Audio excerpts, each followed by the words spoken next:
Welcome to Weight Loss and Wellness for Real, the podcast where people like you get the practical solutions and support you need to permanently lose the physical and mental weight so you can feel better and live the life you want in the body and mind you want. If you're looking to overcome your stress eating, overeating, binging behaviors, and move to a place of freedom with food and your body, you're in the right place.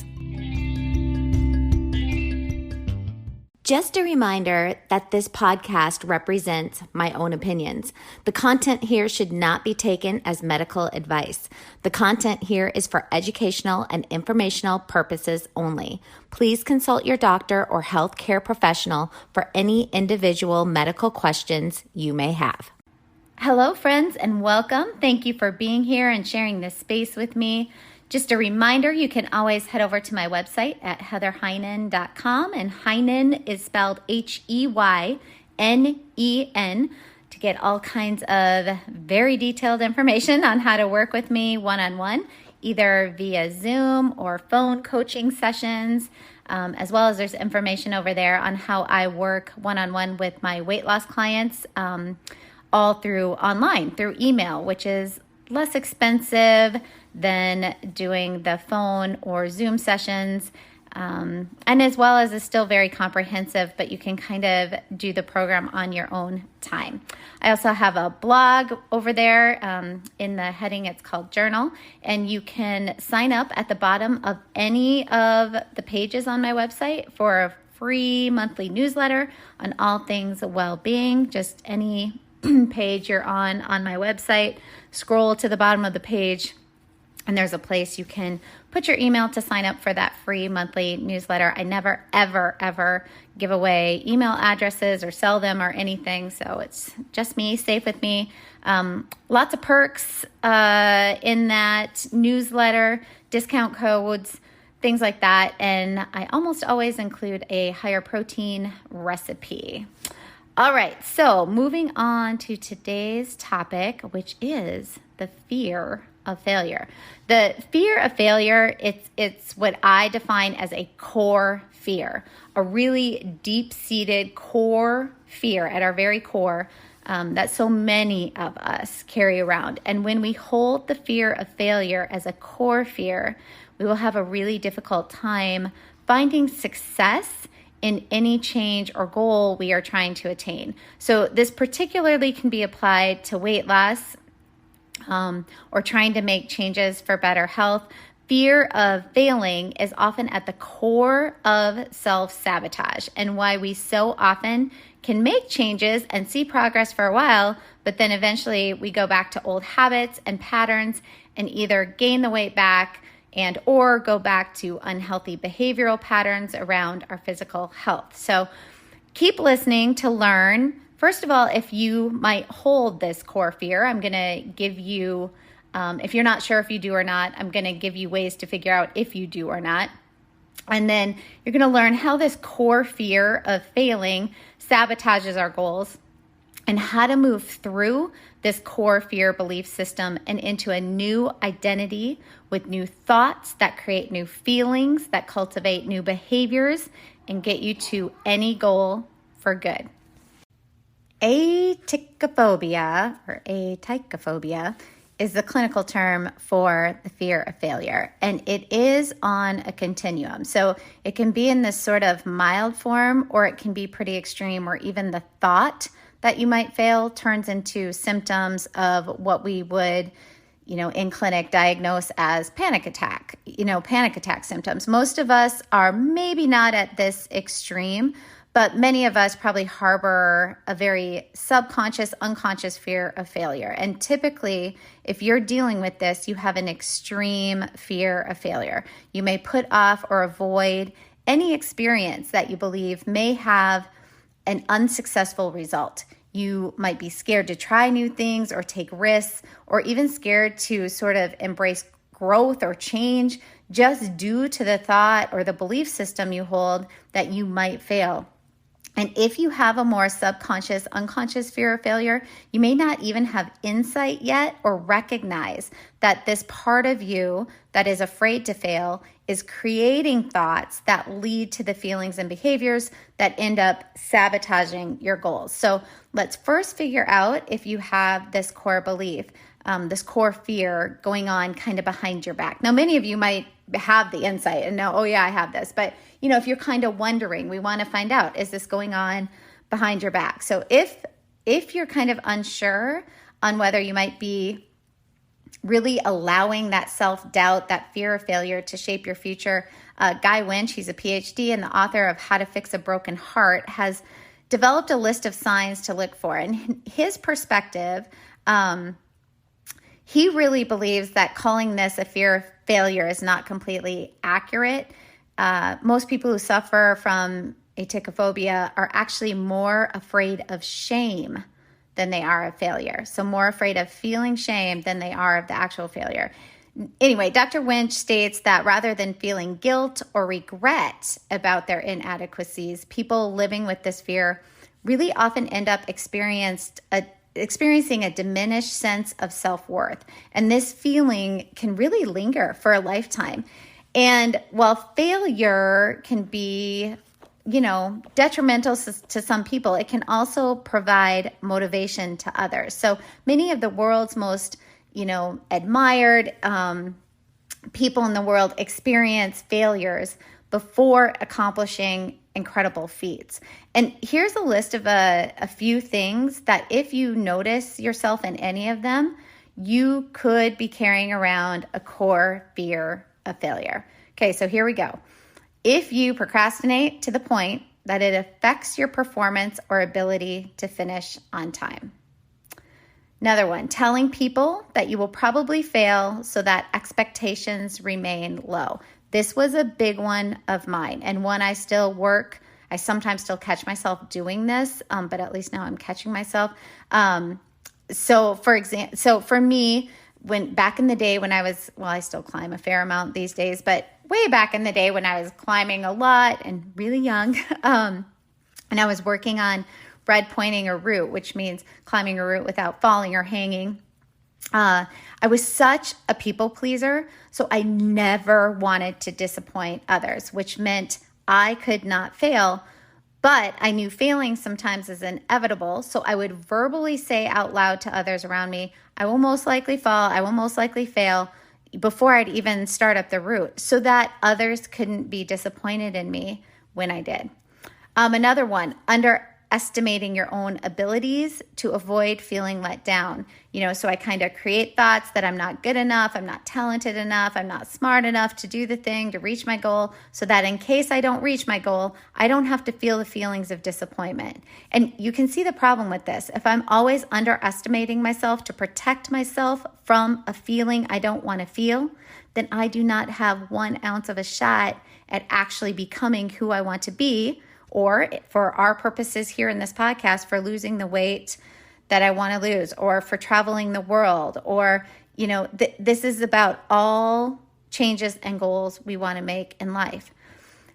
Okay, another one. Are you afraid of performing simple tasks at home or work or school? If you find yourself kind of, not wanting to perform fairly simple tasks, this could be a sign you have a fear of failure.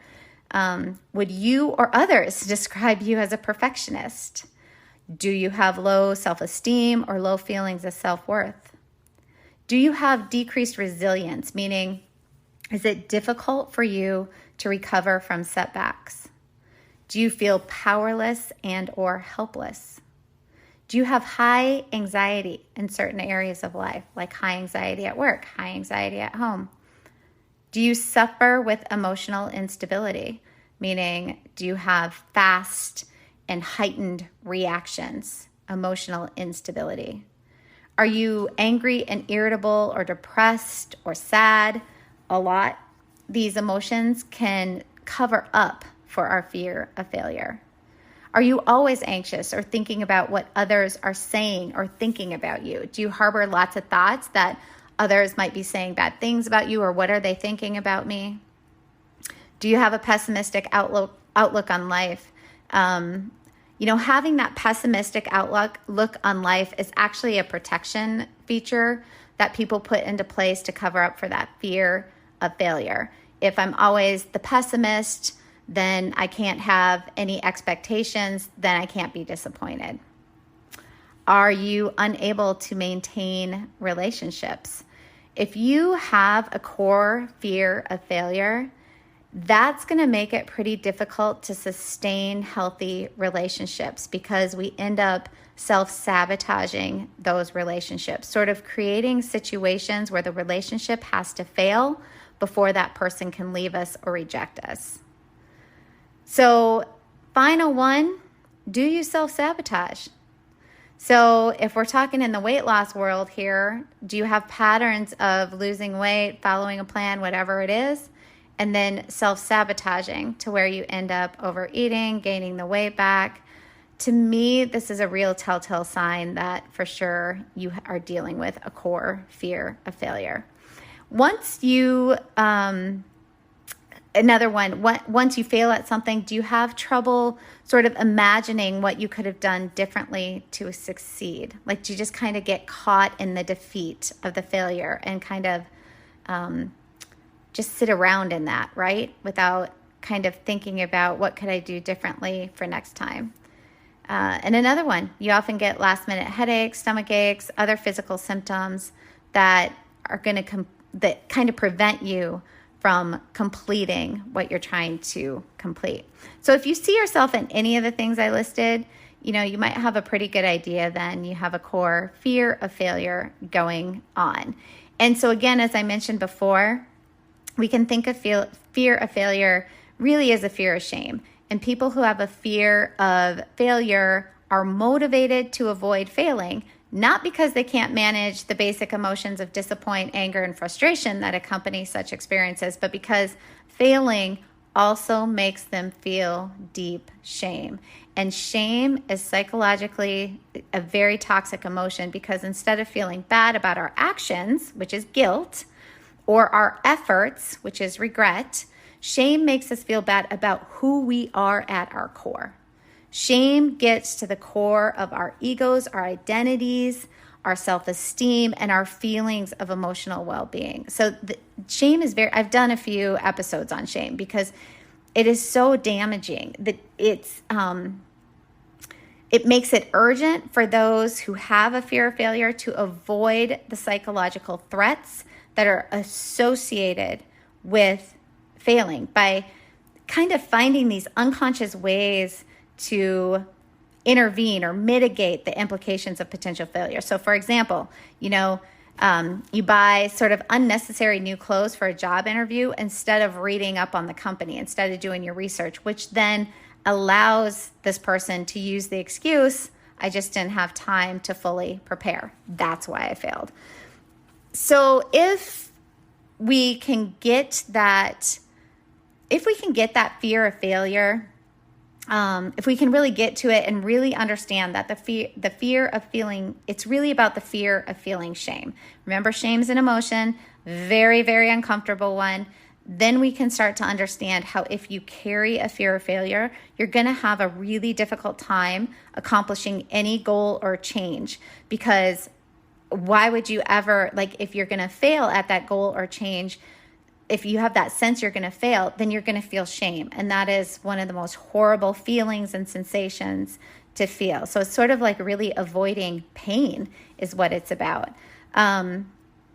We really want to be able to look at this in a way that it's going to create this difficult time accomplishing any goal or change. But, again, for our purposes here, it's obviously going to stop the ability to lose weight or keep it off to sustain it.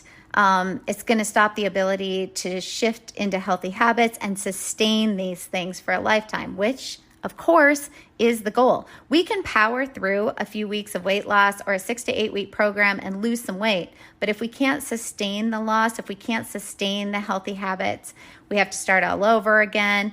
It's really not even worth engaging in at the time, not engaging that you have to give so much time, energy, and money Often to get into the space where you lose, 5 to 10 pounds over a 6 to 8 week program or whatever, and then you gain it all back, it's like, okay, this isn't even worth it. So if we carry this fear of failure, we really want to recognize that we want to recognize it for what it is, that it will hold us back from living in the body and the health we want to live in for the rest of our lives.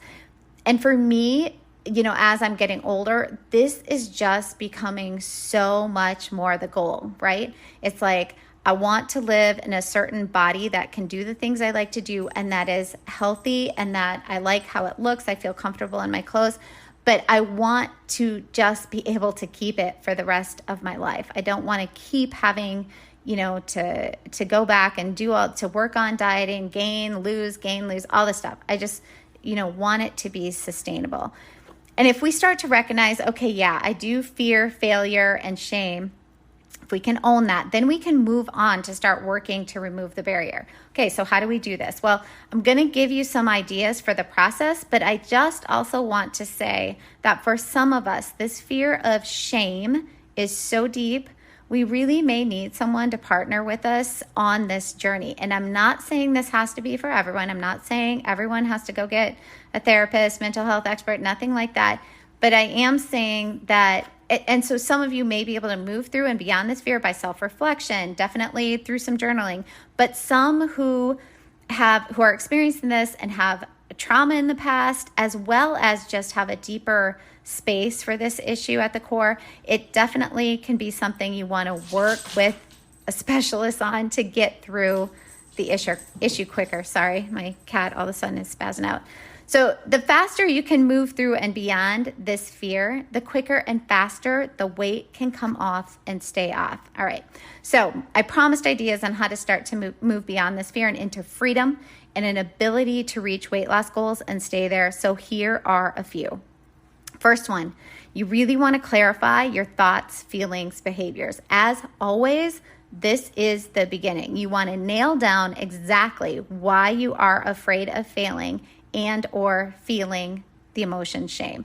I talk a lot about the importance of clarity in this podcast. I talk a lot about it, and here it's coming up again. We need clarity around this issue to give a sense of control to ourselves and direction on how to approach it.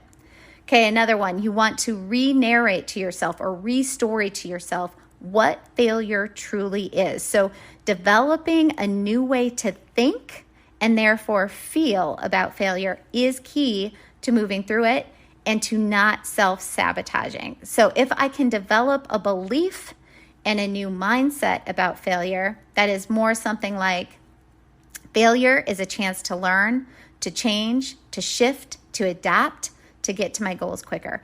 Failure is simply a setback that allows me to reevaluate in order to move forward again. Or maybe it's even something like, I need to fail at times in order to keep growing and deepening who I am. Failure is a teacher, and we all need teachers in order to keep learning and moving in the direction we actually want to move in. So those are some new ways of re-narrating what failure actually is. Another one, start giving yourself permission to fail. This can really be so freeing. So from your true, authentic self, you talk to the parts of you that are afraid to fail, and you give them permission to fail. Things like, I know I'm going to have missteps, and that's totally okay.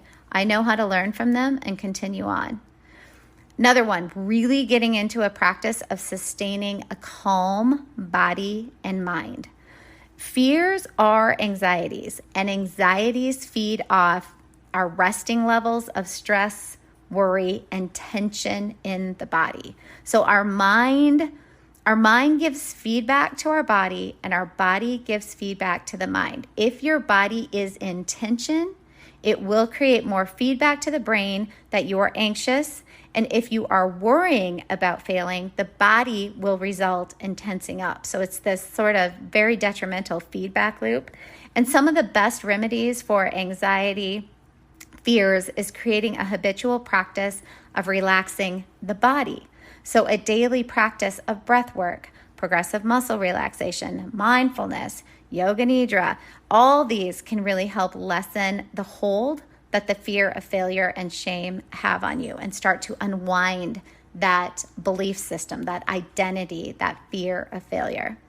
And again, last thing here, I'm just going to say it again, would be to work with a professional to help move you quicker to a space of no longer fearing failure and working through shame. Learning how to create a different belief system for yourself at your deeper core and leaning into a new way of life without self-sabotaging, worry, and resistance. All right, that is it for now. I really hope you learned something that maybe brings some value to you in this episode. We are all on this journey together. You are not alone in it, that is for sure.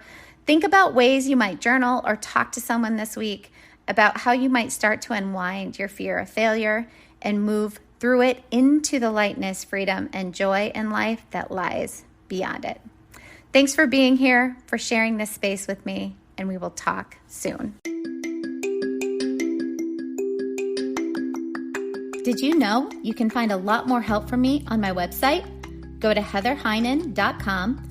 Heynen is spelled Heynen, and get in touch with questions on all things I offer, like online courses for overeating, weight loss, goal attainment, and also my coaching and counseling services.